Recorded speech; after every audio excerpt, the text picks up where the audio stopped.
My mom snapped, "We are not your damn servants," while I lay injured in the house I paid for, so I kicked them out. And what I discovered next changed all. Part 3. He came over immediately, helping me move essential paperwork and valuables to a storage unit.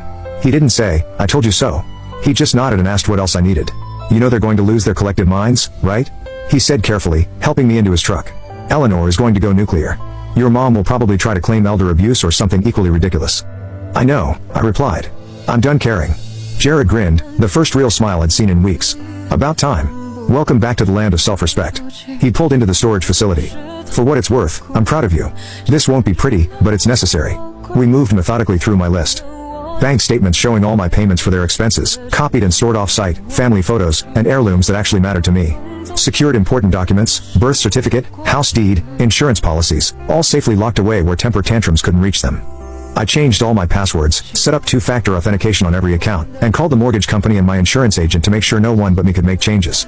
Small fortifications against the storm I knew was coming. The eviction notices arrived by certified mail the next day, one for my parents, one for Derek. I placed them on the kitchen table where they couldn't be missed, then went to my room and locked the door. The explosion came exactly as expected. Mom wailing like I'd physically attacked her. Dad's heavy footsteps pacing the hallway. Dear Eric pounding on my bedroom door, threatening to screw me up once I came out. Eleanor arrived an hour later, practically kicking in the front door. "You can't do this," she shouted through my bedroom door. "This is emotional abuse, Nate. They have nowhere to go." I texted back.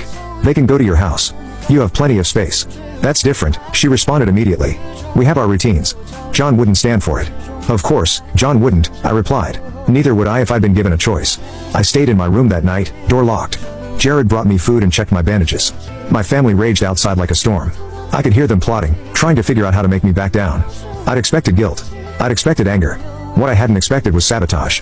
The next morning, I found the kitchen flooded. Someone had stuffed paper towels down the sink and left the water running. The living room furniture had been rearranged to block pathways, difficult for anyone to navigate. Nearly impossible for someone with a fractured pelvis and broken ribs. Dear Eric smirked when he saw me struggling. "Oops. Guess we're all clumsy these days." I said nothing, just took photos of everything. Documentation for what was coming. For 2 weeks, it escalated. They cranked the heat to 85 degrees during the day, then turned the AC to 60 at night. They accidentally unplugged the internet during my telehealth appointments. They left food to rot in my bedroom when I was out with Jared. Eleanor came over daily, alternating between fake concern and open hostility. "This is what happens when you act rashly," she'd say. "If you'd just talked to us first, we could have worked something out." Talked as if I hadn't been trying to discuss boundaries for 5 years. I stuck to a simple strategy. Document everything. Say nothing. I installed security cameras in the common areas, perfectly legal in my own home, as my attorney confirmed. I set up motion-triggered recording on my phone for when I had to leave my room. Then came the breaking point. I was resting after a particularly painful physical therapy session when I heard glass shattering. I dragged myself to the